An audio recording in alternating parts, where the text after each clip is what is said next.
خانقاہ میں ایک با پردہ خاتون اپنے منع کی لاش چادر میں لپٹائے سینے سے چمٹائے زاروں کی تار رو رہی تھی۔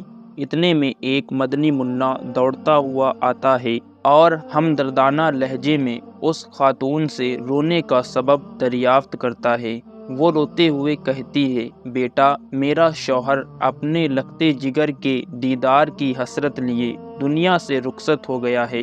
یہ بچہ اس وقت میرے پیٹ میں تھا اور اب یہی اپنے باپ کی نشانی اور میری زندگانی کا سرمایہ تھا۔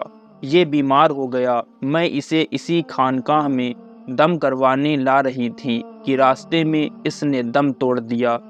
میں پھر بھی بڑی امید لے کر یہاں حاضر ہو گئی ہوں کہ اس خانقاہ والے بزرگ کی ولایت کی ہر طرف دھوم ہے اور ان کی نگاہ کرم سے اب بھی بہت کچھ ہو سکتا ہے، مگر وہ مجھے صبر کی تلقین کر کے اندر تشریف لے جا چکے ہیں۔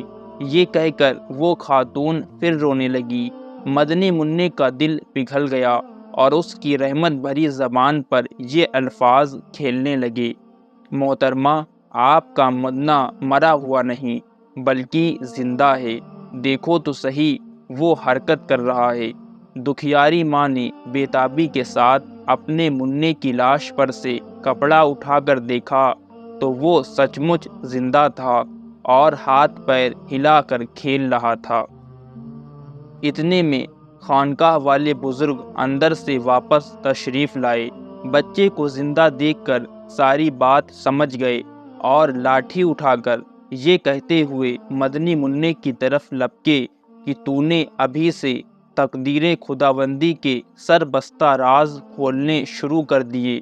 مدنی منا وہاں سے بھاگ کھڑا ہوا اور وہ بزرگ اس کے پیچھے دوڑنے لگے۔ مدنی منا یکایک قبرستان کی طرف مڑا اور بلند آواز سے پکارنے لگا، اے قبر والوں، مجھے بچاؤ۔ تیزی سے لپکتے ہوئے بزرگ اچانک ٹھٹک کر رک گئے، کیونکہ قبرستان سے 300 مردے اٹھ کر اس مدنی منع کی ڈھال بن چکے تھے اور وہ مدنی منا دور کھڑا اپنا چاند سا چہرہ چمکاتا مسکرا رہا تھا۔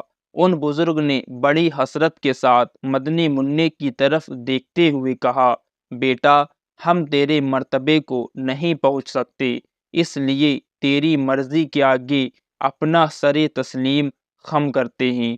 پیارے اور محترم اسلامی بھائیوں، آپ جانتے ہیں وہ مدنی منا کون تھا؟ اس مدنی منع کا نام عبد القادر تھا اور آگے چل کر وہ غوث الاعظم رحمۃ اللہ تعالی علیہ کے لقب سے مشہور ہوئے۔